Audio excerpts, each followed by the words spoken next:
고난주간 특별 새벽기도회 마지막 날 나오신 여러분 모두에게 하나님의 예배하시는 은혜가 가득하기를 주님의 이름으로 축원합니다. 예수님께서 사람들에게 붙잡혀 모든 고난과 신문을 당하시고 십자가에 달려 죽으신 성금요일입니다. 이 날을 고난의 날이다 이렇게 우리가 부릅니다. 이 예수님의 마지막 이 날 죽음 당하시는 것을 시간상으로 잠깐 연결해 보자면, 어제 새벽에 우리가 살펴본 것처럼 겟세마네 동산에서 기도를 마치시고 내려오자마자 준비되어 있던 사람들에 의해서 예수님께서 붙잡히십니다. 이때가요 새벽 3시입니다. 그러니까 새벽 3시에 붙잡히시고 예수님께서 오전 9시에 십자가에 달리셨으니 바로 그 새벽 시간 그리고 오전까지 연결되는 6시간 동안에 예수님을 이 종교 지도자들과 군인들이 속전속결로 신문하시고 고난당하시고 재판하신 다음에 십자가의 처형을 이룬 것입니다. 당시 유대 문화로 보자면 새벽에 누군가를 신문하고 재판하여 처형한다는 것은 불법입니다. 하지만 정당한 방법으로는 이 종교 지도자들이 예수님을 붙잡을 수 없기에 이들은 새벽 시간에 정말 불법인 방법을 동원해서라도 예수님을 십자가에 죽여야 했습니다. 이 과정에서 여러분 있었던 사건들을 크게만 잠깐 보자면, 제자였던 가룟 유다의 배반이 있었습니다. 그리고 베드로의 예수님의 부인 사건이 3번이나 있었죠. 빌라도라고 하는 사람이 예수님을 신문합니다. 잘못이 드러나지 않았지만 군중 때문에 잘못된 판결을 내려 결과적으로 예수님을 십자가 처형에 내어주고, 예수님은 모진 고난을 당하신 다음에 자신이 십자가에 처형당할 그 막대기, 그 나무 십자가를 지시고 골고다에 오르신 후에 결국에 오전 9시에 양편의 두 강도와 함께 십자가에 못 박혀 죽음을 당하십니다. 오늘 말씀을 통해서 바로 그 예수님의 죽음의 모습, 그 죽음의 의미가 무엇인가를 살펴보고, 그리고 그 죽음의 결과로 어떤 일들이 나타났는가를 통하여 오늘 성금요일 예수 그리스도의 십자가를 묵상하는 저와 여러분들 되기를 주님의 이름으로 축원합니다. 첫 번째, 예수님의 십자가의 죽음의 의미가 무엇인가 한번 따라 볼까요? 하나님과의 단절. 오늘 본문 45절 46절을 같이 읽겠습니다. 시작. 제6시로부터 온 땅에 어둠이 임하여 제9시까지 계속되더니 제9시쯤에 예수께서 크게 소리질러 이르시되 엘리 엘리 라마 사박다니 하시니 이는 곧 나의 하나님 나의 하나님 어찌하여 나를 버리셨나이까 하는 뜻이라. 제6시는 오늘의 시간으로 정오 12시입니다.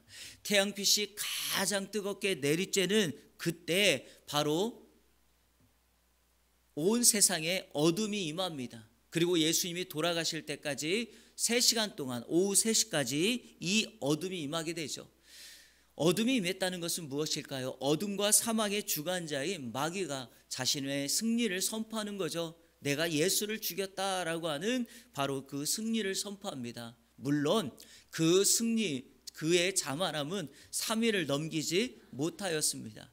예수님의 죽음 권세를, 사망 권세를 깨고 부활하심으로 그 사단의 그 승리를 저주로, 패배로 만들어 버리시죠. 그리고 제9시, 그러니까 오후 3시가 되었을 때 십자가에서 예수님께서 힘을 모아 다음과 같은 말을 합니다. 엘리 엘리 라마 사박다니. 이 말을 번역하면 성경 그대로 나의 하나님 나의 하나님 어찌하여 나를 버리셨나이까. 예수님께서 십자가에서 7마디의 말씀을 하셨는데 이 말씀은 4번째에 해당하십니다. 성경에서 예수님께서 유일하게 하나님을 아버지가 아닌 하나님이라고 칭한 유일한 곳입니다. 예수님은 항상 하나님을 아버지라고 칭하면서 아버지와의 친밀함을 늘 선포하셨습니다. 그런데 오늘 이곳만큼 예수님께서 하나님을 아버지가 아니라 하나님이라고 하는 섬김의 대상으로 말합니다. 그 이유가 무엇인가?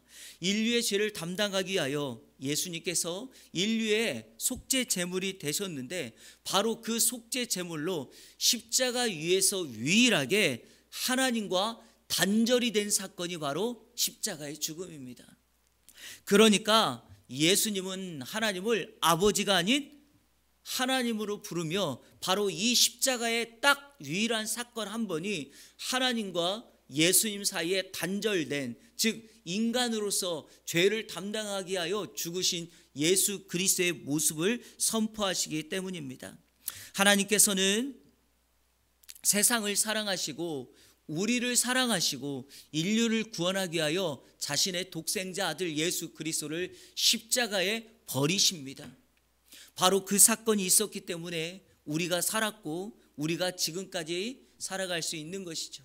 이거보다 더 큰 사랑이 어디 있겠는가라는 생각을 해봅니다. 어제 새벽에 살펴보았던 겟세마네 동산의 기도를 한번 생각해 보십시오. 예수님께서 왜 그렇게 절규하면서 이 잔을 내게서 옮겨달라고, 피해달라고 기도했을까요? 다른 것이 아니라 십자가를 지기 싫어서가 아니라 그 십자가에서 예수님은 아버지와 단절이 돼야 되기 때문에, 이 고통 때문에 예수님은 할 수만 있다면 이 잔을 내게서 떠나가게 해달라고 기도하셨던 것입니다. 그러나 우리가 기억해야 될 것은 예수 그리스도의 이 죽으심으로, 이 단번에 죽으심으로 죄로 인하여 하나님과 단절되었던 우리가 살았다는 것입니다. 이것이 바로 십자가의 죽음의 분명한 의미이죠. 더 이상 인간 제사 지낼 필요가 없습니다. 다른 방법으로 구원의 길을 찾을 필요가 없다라는 거죠. 자, 성경 두 구절을 통하여 한번 확인만 하겠습니다. 히브리서 9장 28절 상반절 같이 읽겠습니다. 시작. 이와 같이 그리스도도 많은 사람의 죄를 담당하시려고 단번에 들이신 바 되셨고 십자가의 죽으심은 많은 사람들의 죄를 담당하기 위함이다. 자, 히브리서 10장 10절 시작. 이 뜻을 따라 단번에 들이심으로 우리가 거룩함을, 그분의 십자가의 그 한 번의 죽으심이 우리에게 거룩함을 얻게 했다라는 것입니다. 바로 예수님께서 이 십자가의 죽음을 당하시고 그 십자가가 무엇을 의미하는지 오늘 이 말씀을 통하여 우리에게 가르쳐 주셨다. 그리고 그 제9시 오후 3시에 예수님은 50절에 보니까 예수께서 다시 크게 소리 지르시고 영원히 떠나시니라. 마지막 호흡을 몰아쉬고 난 다음에 아버지 하나님께 내 영혼을 부탁합니다 라고 말씀하시고 예수님은 죽으셨습니다. 사랑하는 여러분, 우리가 둘째로 오늘 기억해야 될 것은 바로 이 예수님의 죽음이 어떤 결과를 가져왔는가 라고 하는 것입니다. 오늘 본문에서는 그 예수님의 죽음을 세 가지 그 결과를 소개합니다. 자, 그 세 가지가 무엇인가요? 예수님이 십자가에 죽으시자 첫째로 성소의 휘장이 찢겨집니다. 자, 51절 다 같이 읽을까요? 시작. 이에 성소 휘장이 위로부터 아래까지 찢어져 둘이 되고. 여러분, 성소의 휘장이 무엇입니까? 성소와 지성소를 구분하는 커튼이죠. 그런데 이 휘장의 정확한 것은 단지 성소와 지성소를 구분하는 것이 아니라 엄밀하게 말하면 지성소를 보호하기 위함이에요. 사람들이 성소에, 제사장들이 성소에 들어왔다가 지성소에 함부로 들어오지 못하도록 하는 그 역할이 바로 휘장입니다. 그런데 그 휘장이 예수님의 십자가의 죽음 이후에 위로부터 아래로 찢어져 둘이 되었다. 완전히 갈라진 것입니다. 완전한 분리를 의미합니다. 여러분, 위에서 아래로 찢어졌다는 것을 역사학자 요세푸스는 이렇게 해석을 합니다. 이 휘장의 높이가요 약 25m입니다. 여러분, 지금 저희 이 예배당이 바닥에서 천장까지가 4m가 조금 넘거든요. 여러분, 이런 4m가 넘어도 사실 이 커튼을 쉽게 찢기가 어려워요. 그런데 이 성소의 휘장이 25m로 높게 올라가 있습니다. 넓이는 어떤가? 휘장의 그 넓이 8m입니다. 그리고 이 휘장의 두께가 약 9에서 10cm입니다. 그러니까 이 휘장은요, 이 가죽을 계속 덧붙여 가지고 이렇게 10cm 정도가 되는 정도의 두께입니다. 사람의 손으로 찢을 수가 없는 것이었습니다. 그런 휘장이 예수님의 죽으심으로 위에서 아래로 찢어졌다? 하나님께서 찢으셨다는 것을 의미합니다. 사람이 한 방법이 아니라 우리 하나님께서 예수 그리스도의 십자가의 죽음으로 성소의 휘장을 찢어 어떻게 했을까요? 성소와 지성소의 구분을 없게 하셨습니다. 자, 히브리서 10장 19절과 20절 같이 읽겠습니다. 자막 보시면서 읽고 제가 가르친 것 같이 이어서 읽겠습니다. 시작. 그러므로 형제들아, 우리가 예수의 피를 힘입어 성소 지성소에 들어갈 담력을 얻었나니 그 길은 우리를 위하여 휘장 가운데로 열어놓으신 새로운 살 길이요, 휘장은 곧 그의 육체니라. 휘장이 곧 뭐예요? 예수님의 육체다. 예수님께서 십자가에 죽으심으로 성소와 지성소를 가로막았던 휘장이 어떻게 됐어요? 열려진 겁니다. 그러니까 오늘 예수 그리스도를 믿는 우리들에게 하나님의 새로운 살 길이 열려서 우리는 그 지성소에 들어갈 수 있게 되었습니다. 예수 그리스도의 이름으로, 그분의 이름을 부르며 그분의 십자가의 피를 의지하여 우리는 성소에 들어가 새로운 살 길, 우리 주님께서 열어놓으신 구원의 유일한 길이신 그분만을 신뢰하며 나아갈 수 있게 되었다라는 것입니다. 그래서 아무도 들어갈 수 없는 지성소의 길을 열어 예수 그리스도를 믿는 우리로 담대함을 가지고 주님 앞에 나아갈 수 있게 하였다. 그래서 더 이상 구약의 제사가 필요 없고 다른 방법은 필요하지 않습니다. 조금 전에 우리가 불렀던 찬송처럼 다른 이름 없고 오직 예수 그리스도만이 우리를 살려내는 유일한 이름인 줄로 믿습니다. 자, 두 번째, 예수님의 십자가의 죽음 이후에 무덤이 열리고 자던 성도들이 일어났다라는 것입니다. 자, 52절 같이 읽겠습니다. 시작. 무덤들이 열리며 자던 성도 몸이 많이 일어나되. 여러분 기억해야 될 것이 있어요. 예수님의 고난을 기록한 복음서에서 유일하게 마태복음에만 이 말씀이 기록되어 있습니다. 그리고 이 말씀을 해석하기가 어렵죠. 그런데 왜 마태는 이 말을 의도적으로 기록했는가? 유대인들에게 이 마태복음을 기록하면서 예수님의 십자가의 의미가, 너희들이 기다리고 있던 유대의 메시아가 어떤 분인가를 분명하게 설명하기 위함입니다. 자, 그리고 이 52절에 대한 해석을 53절에 이렇게 말합니다. 자, 한번 자막 한번 보실까요? 예수의 부활 후에 그들이 무덤에서 나와서 거룩한 성에 들어가 많은 사람에게 보이리라. 한번 자막 보세요. 번호를 제가 거꾸로 달아놨죠. 이게 왜 거꾸로 달아놨냐면 한글은 이렇게 되어 있는데 원문은 순서가 그들의 무덤에서 나와서 예수의 부활 후에 그들과 함께 거룩한 성에 들어가서 보였다, 이렇게 되는 거예요. 그러니까 52절과 53절을 분명하게 순서에 따라서 읽으면, 해석하면 이렇게 돼요. 예수님이 십자가에 죽으셨을 때 무덤에서 죽었던 사람들이 일어났어요. 여러분, 일어난 거예요.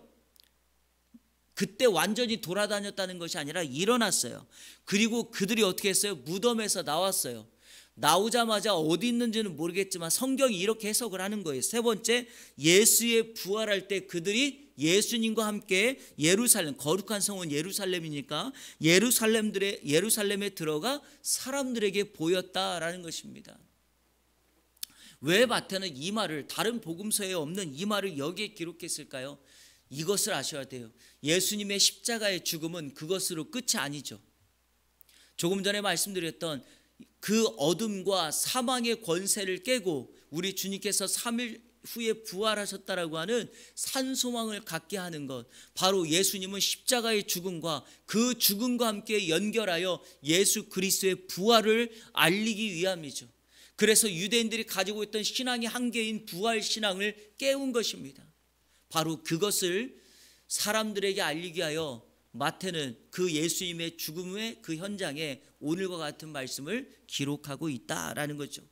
바로 이 죽음이 있어야 부활이 있다고 말했고, 이 예수님의 죽음은 궁극적으로 예수님의 부활을 심는 씨앗이 되었고, 이 십자가의 죽음 이후에 3일 후에 예수님이 부활하심으로 부활의 첫 열매가 되어주셨고, 저와 여러분이 또 다른 부활을 사모하게 된 것입니다. 여러분, 이 예수님의 십자가의 죽음의 의미를 마음판에 새기고 오늘 성금요일이지만 부활 소망을 갖는 저와 여러분 되시기를 주님의 이름으로 축원합니다.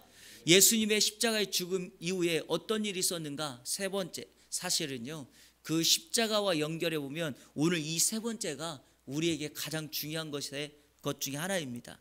이것이 무엇인가? 바로 백부장과 군인들이 예수님을 하나님의 아들로 믿게 되었다라는 것입니다. 이 백부장과 군인들은 또 다른 인류를 상징합니다. 다시 말해서 예수를 믿어야 될 사람들을 상징하는 거죠. 예수님의 십자가의 죽음은 모든 인류가 예수 그리스도를 하나님의 아들로 믿고 구원과 영생을 선물로 받을 수 있는 유일한 결과가 되었다라는 사실입니다. 자, 54절을 다 같이 읽겠습니다. 마지막으로 시작. 백부장과 및 함께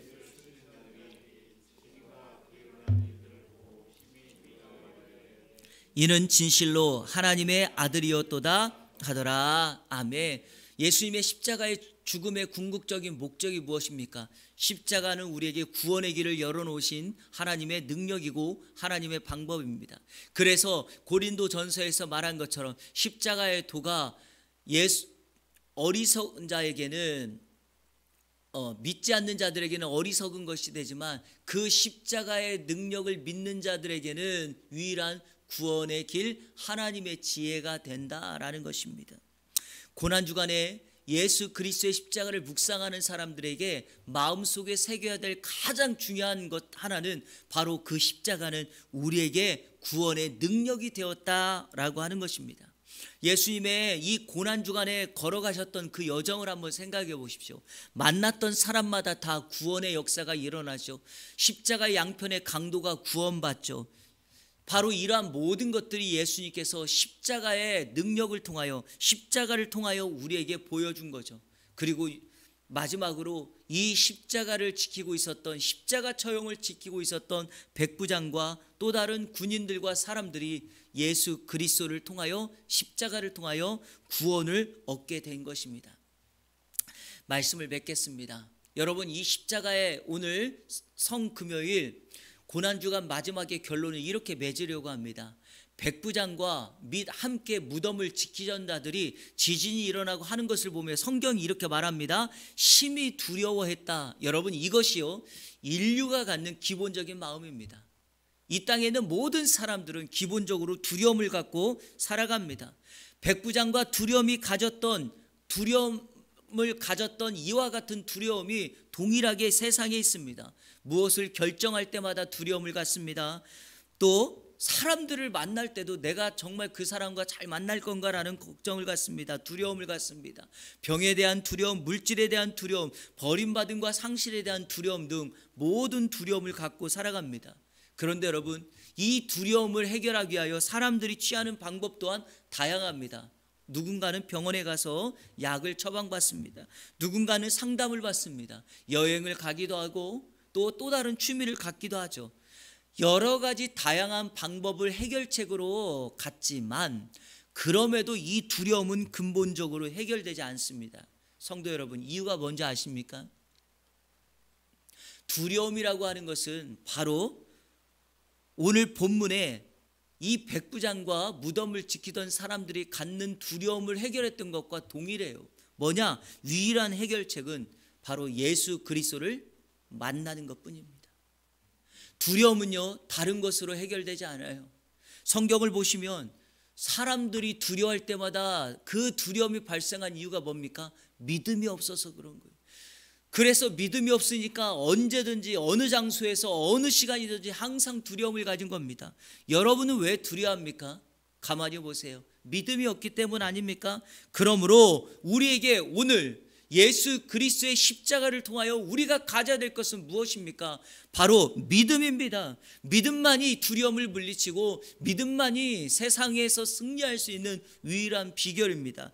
요한일서 5장 4절 제가 읽어볼게요. 무릇 하나님께로부터 난 자마다 세상을 이기느니라. 세상을 이기는 승리는 이것이니 우리의 뭐다? 믿음이다. 사랑하는 여러분, 예수 그리스도의 십자가로 열어놓으신 구원의 길을 믿는다면, 믿음을 갖는다면 우리는 구원 얻을 뿐만 아니라 세상을 승리로 만들고 더 이상 두려움이 아니라 담대함을 가지고 우리 예수 그리스도의 인도함을 통하여 매일 매일 주님과 동행하며 살아가게 될 줄로 믿습니다. 오늘 이 십자가와 함께 부활, 생명, 소망을 가지고 하루 살아가는 우리 이 안에 모든 성도들 되시기를 우리 주 예수 그리스도의 이름으로 축원합니다.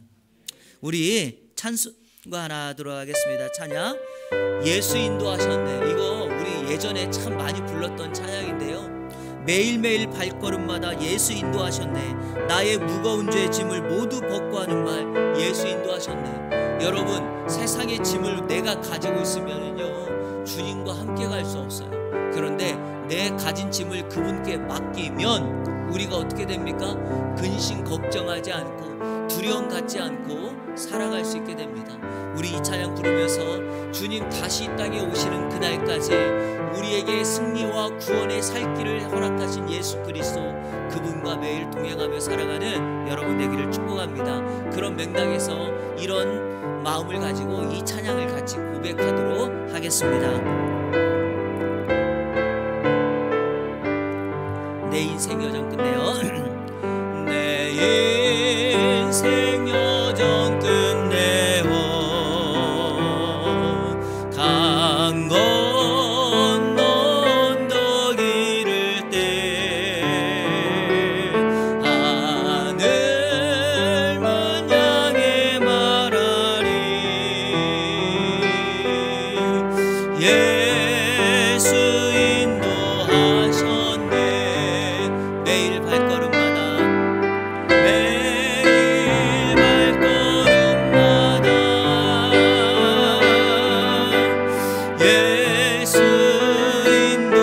인도하셨네. 나의 무거운 죄 짐을 모두 벗고 하는 말, 예수 인도하셨네. 이 가시밭길 인생을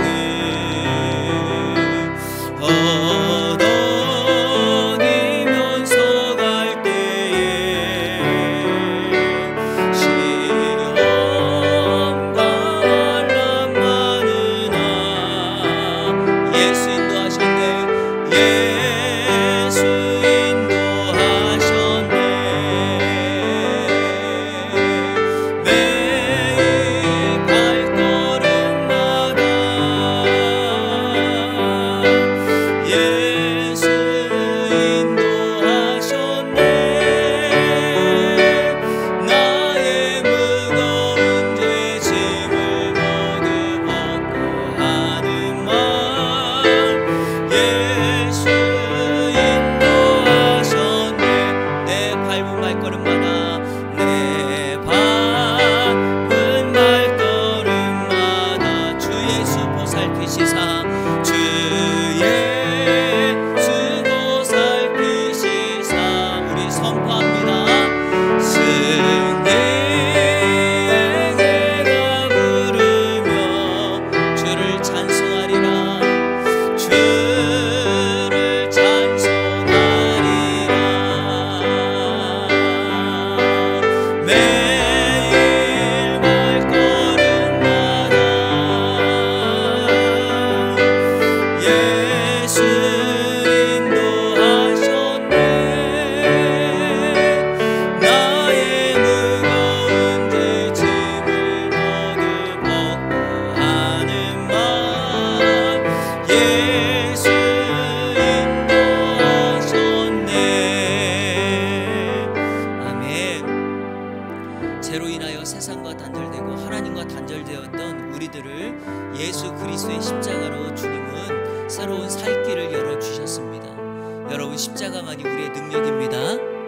바로 그 십자가를 지시기 위하여 오늘 골고다 언덕에서 못 박히신 예수 그리스도, 그분을 한번 묵상해 보시고 그 십자가의 자리는 양편의 강도, 그리고 원래 그 중앙에 있던 자리는 나의 십자가였는데 나를 대신하여 예수 그리스도께서 그곳에서 죽으셨습니다. 이유는 딱 하나입니다. 나를 사랑해서입니다. 나를 사랑하신 예수 그리스도께서 나를 위하여 죽으셨건만 우리는 무엇을 주님께 늘 보답하고 갚아드리는지를 한번 생각해보는 오늘 하루가 되었으면 좋겠습니다. 그 예수님께서 우리를 떠나지 않고 바로 이 세상의 모든 삶을 마감할 때까지 우리를 지키시고 인도해 주시겠다고 약속하셨습니다. 여러분, 오늘 성금요일 하루를 살아갈 때 바로 주님의 동행하심을 마음판에 새기십시오. 그리고 그분만을 신뢰하며 세상의 어떤 두려움이 아니라 그분을 믿는 믿음으로 승리하며 살아갈 수 있게 해달라고, 이 견고한 믿음을 갖게 해달라고, 더 이상 세상의 것에 좌절하거나 무릎 꿇는 일이 없게 해달라고 하나님 앞에 더욱더 견고한 믿음을 가지고 나아가는 삶이 되게 해달라고 기도하시고, 또 두 번째로 이 죽음 때문에 우리가 살 수 있는 소망을 갖게 된 것처럼 부활의 소망을 가지시고 주님 나라 다시 임할 때 이렇게 우리는 다시 살아나 그의 나라에 주님과 함께 들어갈 터인데 바로 그 천국 소망을 다시 한번 소망하며 나아가는 여러분들 되기를 소망합니다. 세 번째로, 제가 첫날 첫 시간에 말씀드렸던 것처럼 예수님의 십자가는 구원을 위한 길이기 때문에 궁극적으로 우리 주변에 예수를 알지 못하는 사람들에게 이 천국 소망을 동일하게 전해야 됩니다. 그것이 십자가의 능력이니까 백부장과 무덤을 지켰던 자들이 예수님을 만났던 것처럼 우리도 이 십자가를 통하여 궁극적으로 예수님을 전해야 될 터인데, 여러분 주변에 예수님을 알지 못하는 사람들, 예수 믿지 않는 사람들에게 이 십자가의 복음을 전할 수 있게 해달라고 이 세 가지를 놓고 우리 주여 한번 부르짖고 기도하면서 자유롭게 기도하다가 돌아가도록 하겠습니다. 다 같이 주여 외칩니다. 주여.